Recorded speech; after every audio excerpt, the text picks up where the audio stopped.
Hey, executive leaders, have you ever felt overwhelmed with all the things you need to think about all at once just to keep your business running? I know it can feel stressful at times, so today I'm providing a super simple framework for thinking about your business, and this is going to make things a lot easier for you. It might even help you get some things off your plate, so let's dive in. Welcome to Success Sundays with Harrison. I'm your host, Harrison Wilder. I'm a corporate strategist and entrepreneur with an executive MBA from the George Washington University. I've managed 2 multi-million-dollar companies, and I advise top-level executives from a variety of industries. In this show, you'll find practical insights that will help you succeed as a leader in today's business environment. If you're serious about developing your skills as an executive, this is the place for you. Enjoy today's episode. Hey, I'm Harrison Wilder and welcome to Success Sundays. Chances are your business has a lot of different moving pieces. And it can be overwhelming, stressful at times trying to keep track of all of it. I know you don't want anything to fall through the cracks. You want to keep everything kind of moving along. And so I want you to consider something that's more simple than thinking about everything all at once. This is going to allow you to really bring some focus to your time and how you manage your business or how you manage your department, how you manage your team. Look, I'm not good at doing a lot of things at once. In fact, earlier this week, I was on a call, with some of our clients, and it was. And there were a lot of people in the room, and so it was just a lot to manage. And I was responsible at the moment for just kind of helping to answer some questions that were going on. So people were coming on video and they were asking their questions, and but at the same time there were people asking questions in the chat and responding in the chat. And so there was, trying to monitor the chat, and then there was a pause in the conversation. I looked up and I realized that, oh, wow, the person who had been asking me a question was done with their question, and I hadn't heard a word of it because I was reading the chat. And that just, it was an illustration of like how, I don't know if you're like me, but like doing 2 things at once sometimes can be really stressful and almost impossible. Trying to listen to one person while also doing the chat, even that I can't handle. So I've had to devise systems and ways of doing things that allow me to focus on one thing at a time in my business. And could you imagine that if you were able to divvy up the different core functions of your business, right, into like 4 critical areas and focus your attention on each area one at a time? Wouldn't that be helpful, right? And then I got a real pro tip that I'm going to be sharing with you at the end of today's episode. So if you're going to divide your focus into 4 areas, then obviously you want to make sure that these 4 areas actually represent the critical areas of your business, so nothing really important escapes your focus, right? So here is what I'd recommend. These are the 4 ways that I'd recommend dividing things up. One is having a very clear marketing strategy, right? This focuses on like, how do you bring leads into your business? One thing that you could focus on, right, is the marketing strategy. And so this could be in all kinds of questions. This could be, taking a look at your social media. This could be taking a look at your ads. This could be taking a look at wherever you go out and purchase leads from, however you do that. This could be, researching all these areas, but finding, ways to improve your marketing strategy is one core area of focus for your business, right? The next core area of focus is going to be a sales strategy, right? Which answers the question of how are we converting those leads into sales? Now, a lot of people kind of lump these things together. They're thinking about marketing and sales all at the same time, but I think these are very unique things, right? And that's actually one of the things I've really learned over the last few years inside of business is thinking differently about how we acquire leads and how we convert those leads into sales. So here we're talking about like nurture sequences. How are we taking these leads and kind of building know, like, and trust with us, and then what are the products that we're offering them, and how are we doing that? One of the things we do inside of our business, inside of our coaching business, is we help to install a sales system that can work month after month for both bringing in new leads and for nurturing those leads and then for converting those leads into sales. So how do you do this in your business, and how can you be more consistent with that, right? What is your sales strategy? Do you get people on the phone?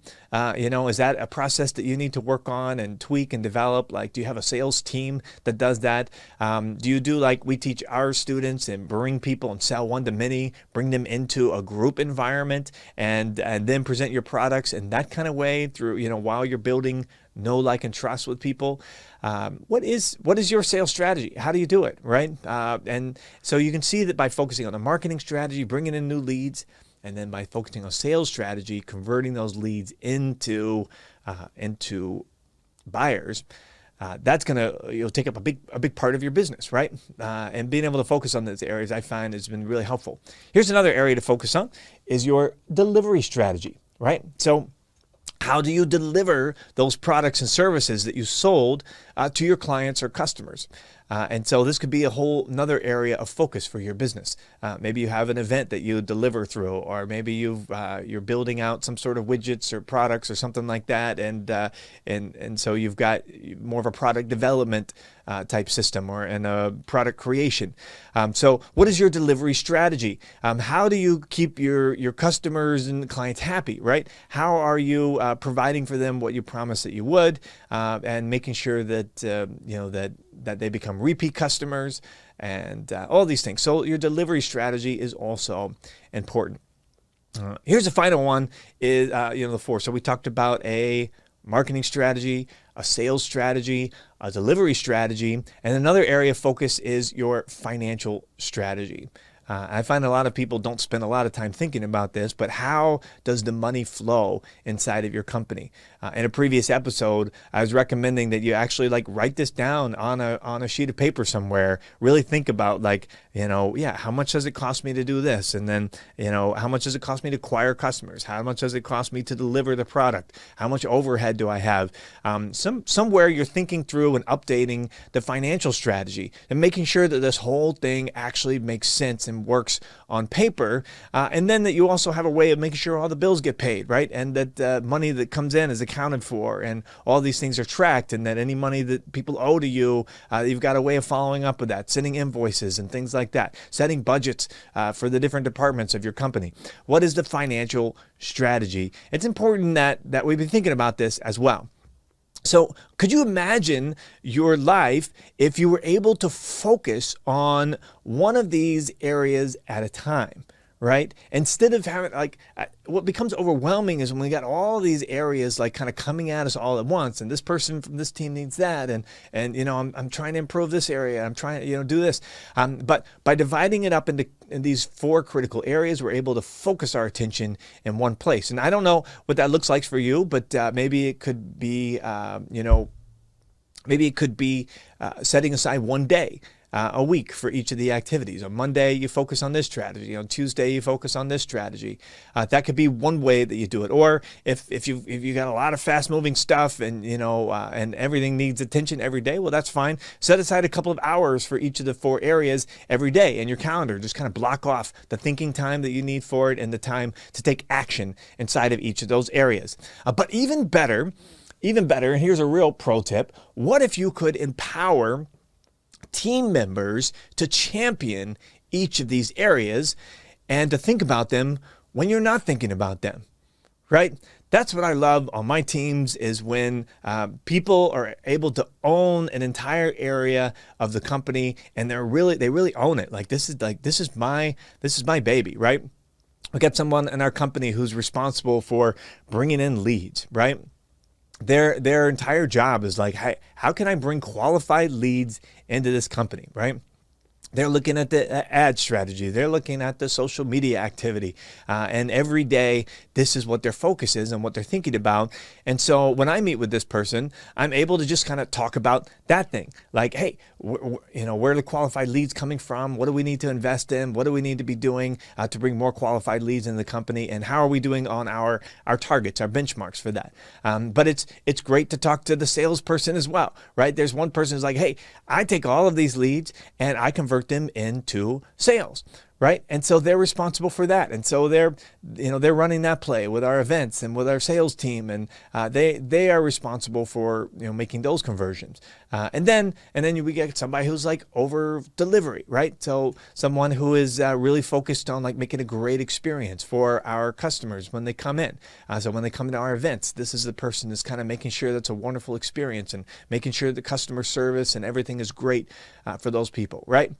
And then, of course, someone in charge of financial strategy who's helping to set budgets for everybody, who's helping make sure that as we're adjusting things and things are changing throughout the months, that everything still works on paper, and making sure to set aside, taxes and profit and all these things that are so important for our company. So even better, could you imagine empowering team members to champion these different areas so that somebody is focused on these critical areas all the time in your business? Wouldn't that be amazing? Wouldn't that be incredible? And then I think what's so cool about empowering team members, especially with such broad kind of like critical areas of the company, is that all you have to do is set like the metrics for each of these areas, right? Hey, we want to bring in this number of qualified leads, and this is how much that we're willing to pay per lead that comes in. And so you're able to release that entire responsibility to somebody and then just kind of sit back and help coach them and advise them through that, because it's such a clear area of responsibility, right? Same thing with sales. Like, hey, we want to make this number of sales. We want to convert these leads, this percentage of the leads that are coming in into this program at this price point, right? And then we deliver that responsibility, and they can start thinking with you about these things. Maybe they're out there researching other things that other companies are doing, and maybe they're joining different masterminds and things like that, and trying to get really good in their area of understanding and implementing things to meet the metrics that you've already set up, right? You're working with your financial person, and they're setting up like the numbers and how it all should flow. You're giving these targets to people on your team, and they're completely owning it. Wouldn't that be amazing, right? If that's how your company's working. Could you imagine being a lot less stressed and overwhelmed if other people were thinking and owning these areas of your company in addition to you? And wouldn't that make your meetings so much more exciting? Your one-on-ones with these different people, if they really understood what it was that their area of responsibility was, what the targets they're trying to hit, and then they were just coming to you with their ideas and with advice, or looking for advice from you to help them move forward. So here's a success challenge of this week. We don't like to leave any episode without giving you a really clear, practical thing that you can do. And just this week, why don't you try dividing your time between these core areas of your business. Maybe focus on one each day, or maybe set aside a couple of hours each day to focus on each of these, to focus on your marketing strategy, to focus on your sales strategy, to focus on your delivery strategy, and to focus on your financial strategy. Rather than having all these things kind of beating you up all at once, divvy out your day. Maybe you're like me and you just need to focus on one thing at a time. I think if you divide them up this way, you're going to find yourself hitting most of the critical areas of your company and feeling a lot less stressed and overwhelmed. And then see, are you making more progress in your company? Are you feeling like you're empowering your team more? Are you less overwhelmed? That's the real goal here. Just try it out for a week.